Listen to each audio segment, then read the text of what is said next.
नमस्कार दोस्तों, मैं राजीव रंजन फिर से आज एक नया वीडियो लेकर आज अपने YouTube चैनल पे। अभी तक जिन लोगों ने मेरे चैनल को सब्सक्राइब नहीं किया वो सब्सक्राइब करें, लाइक करें और कमेंट करें। लेकिन आज का टॉपिक है जो महज इंपॉर्टेंट टॉपिक है और पॉइंट है जो मैं नेटवर्क मार्केटिंग को लेकर आपको साझा करने वाला हूं। सबसे पहली चीज, नेटवर्क मार्केटिंग शुरुआत तो हर लोग कर लेते हैं, काम भी करना शुरू कर देते हैं, लेकिन उनके अंदर का जो चीज स्ट्रांग होना चाहिए वो स्ट्रांग होता नहीं है।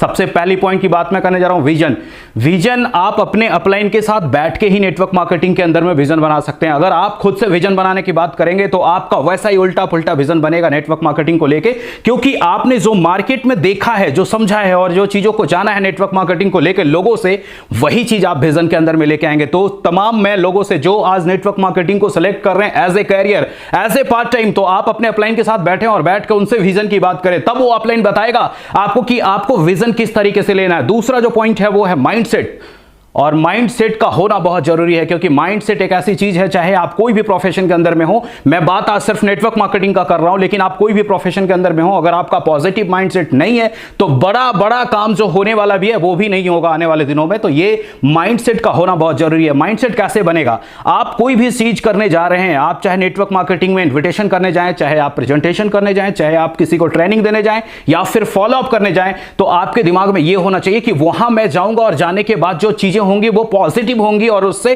100% रिजल्ट आएगा। लेकिन अक्सर हम लोग करते क्या है ना, बहुत ऐसे लोग हैं जो इन्विटेशन करने जा रहे हैं लेकिन उनके मन में डर है, वो डर रहे हैं, उनके माइंडसेट में वो घुस जाता है कि मैं जाऊंगा, शायद वो मुझे नकार दिया, शायद वो मुझे रिजेक्ट कर दिया। इस वजह से उनका 100% जो मिलने वाला होता है ना, वो देना जो चाहते हैं ना, वो 100% नहीं जा पाता है, सामने वाले को इन्वाइट नहीं कर पाते। और वही रिजल्ट में क्या होता है ना कि कल का वो दिन, उस समय में हो सकता है कि वो गेस्ट हाँ बोल दे, चाहे वो प्रेजेंटेशन के लिए, इन्विटेशन के लिए या फॉलो अप के लिए या ट्रेनिंग के लिए आपको हां बोल दे, लेकिन बाद में वो आपके साथ नहीं आ पाता, नहीं कर पाता, नहीं सोच पाता, नहीं चल पाता। तो माइंडसेट आप अपना पॉजिटिव करें। दूसरी माइंडसेट की बात मैं करूं, जब आप टीम के अंदर में काम कर रहे हैं, कभी कभी होता है कि अपलाइन आपको निर्देश देता है, आपको गाइड करता है, आपको टीच करता है कि आप इस काम को करें, इस काम को करने से आपको यह फायदा होता है। लेकिन उस टाइम में क्या करते हैं ना कि कभी कभी ओवर स्मार्ट बनने के चक्कर में हम अपने माइंडसेट को फिर से उसी तरीके से निगेटिव तरीके से ले लेते हैं। जैसे मैं अपनी बात कर रहा हूं कि जब मैं नेटवर्क मार्केटिंग को परफॉर्म कर रहा था तो कई बार ऐसी चीज होती थी कि जो हमें अपलाइन बोलते थे कि आप ये काम को करो,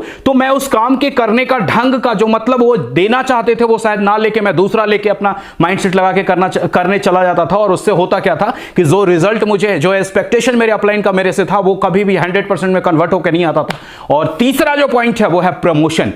नेटवर्क मार्केटिंग में प्रमोशन के बिना कुछ नहीं है। प्रमोशन चाहे आप अपना करिए कि मैं नेटवर्क मार्केटिंग आने से पहले मैं क्या था, मैं क्या सोच लेके काम कर रहा हूं और क्या कल के दिनों में मैं सोच क्या लेकर आगे बढ़ूंगा, ये अपना प्रमोशन। या फिर आप अपने वो डाउनलाइन का प्रमोशन करिए जो वाकई में आपके टीम में आकर जुड़कर आपके साथ चलकर काम करके आपके फायदे से वो बेहतरीन अपने लाइफ को सक्सेस की ओर बढ़ा रहे हैं। दूसरा प्रमोशन उनका। तीसरा प्रमोशन आप अपने उस अपलाइन का, जो भी अपलाइन आपको ज्वाइन कराया है, आप ये मत सोचिए कि उनको नॉलेज हमसे कम है या हमें उनसे ज्यादा नॉलेज है, ये सर कभी भी आपके दिमाग में नहीं आना चाहिए। उनका प्रमोशन नेटवर्क मार्केटिंग में होना चाहिए। याद रखिए कि आपसे अगर एक दिन पहले उन्होंने आपके बिजनेस के बारे में सोचा और आपके ऊपर उनकी आईडी लगी है तो उनकी सोच कहीं ना कहीं आपसे एक दिन का फर्क है। और तीसरा जो प्रमोशन होना चाहिए वो आपके प्रोडक्ट का होना चाहिए, जो आपने प्रोडक्ट यूज करने के बारे में या जिस भी कंपनी में है, आप जिस कंपनी के प्रोडक्ट के बारे में लोगों को डिस्कस कर रहे हैं उसका प्रमोशन। और चौथी जो होनी चाहिए वहां के सर्विस का प्रमोशन जरूर होना चाहिए। अगर ये तमाम 3 पॉइंट्स जो मैंने आपको बताया, सबसे पहला विजन,